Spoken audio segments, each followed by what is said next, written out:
Nous sommes clairement entrés dans la creator economy, l'économie de la création de contenu. Ce qui signifie qu'il est désormais possible de se rémunérer grâce aux personnes qui nous suivent et à l'influence que nous avons sur les réseaux. Nous sommes ravis maintenant d'accueillir notre prochain chroniqueur. Mais avant ça, je voulais savoir, est-ce que chez Feed, vous utilisez ou faites appel à des influenceurs? Oui, beaucoup. Eh bien, justement, dans notre équipe, on a Ruben, donc un des fondateurs de l'agence d'influence Follow, qui va nous parler des tendances de l'année. C'est parti pour la chronique de l'influence de Ruben de Follow.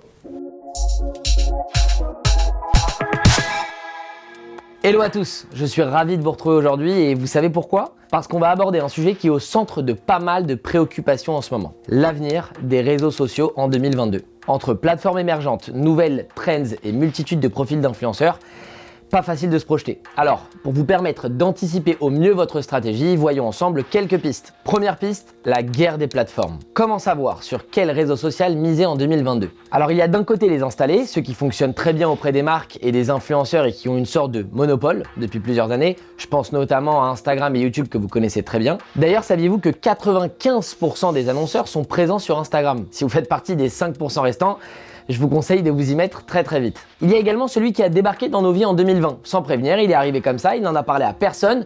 Je ne parle pas du Covid, mais bien de TikTok, qui comptabilise aujourd'hui plus d'1 milliard d'utilisateurs et qui ne compte pas s'arrêter là. Aujourd'hui, l'application veut séduire les annonceurs et les créateurs de contenu avec des fonctionnalités professionnelles qui n'ont presque plus rien à envier à celles d'Instagram. Et de l'autre côté, il y a les émergents, où l'on retrouve notamment Twitch, la plateforme de stream initialement très plébiscitée par le monde du gaming. Désormais, elle attire également le grand public car elle permet une grande interaction et une proximité entre le streamer et l'utilisateur. Et enfin, le dernier inattendu, il s'agit de Pinterest, le réseau social dédié à l'inspiration, qui a récemment explosé grâce à ses fonctionnalités de création et de promotion. Quand on sait que Pinterest est majoritairement consulté en amont d'un processus d'achat, on se dit que c'est bête de ne pas profiter d'une audience déjà intéressée, donc facilement actionnable, non? Deuxième piste, le snack et smart content. Plus que jamais en 2022, content is king. Pour réussir, il faut travailler sa stratégie de contenu, vous n'avez pas le choix. Pour répondre parfaitement aux besoins des utilisateurs qui sont massivement sollicités et n'ont que quelques secondes d'attention, il est essentiel de miser sur le snack content. C'est la raison pour laquelle les réseaux montants comme TikTok,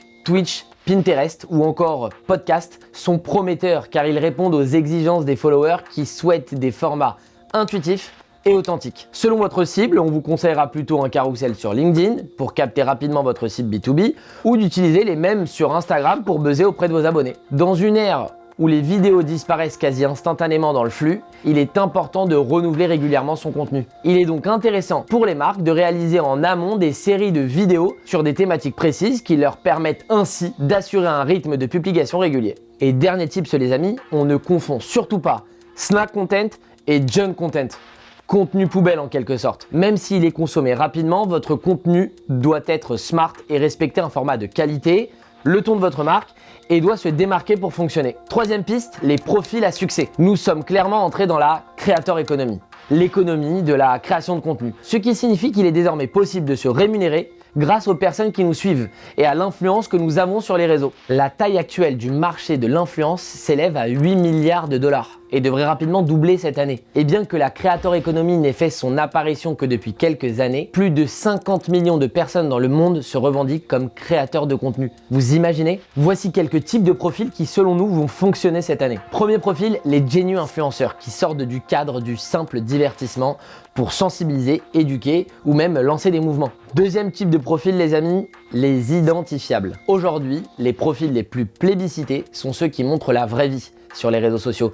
Ils désacralisent ce côté trop éloigné de la réalité et permettent à l'audience de mieux s'identifier. Et enfin, troisième profil, les cross-canal. Aujourd'hui, les influenceurs ne peuvent que difficilement capitaliser sur un seul et unique réseau et les profils qui sont les plus connus aujourd'hui sont ceux qui ont su exploiter tous les réseaux sociaux et se diversifier. Et voilà, cette chronique est désormais terminée. Si elle vous a plu ou si jamais vous avez des questions, vous n'hésitez surtout pas à commenter sous cette vidéo et on vous répondra rapidement. Merci Vincent et à bientôt sur le Tech Show.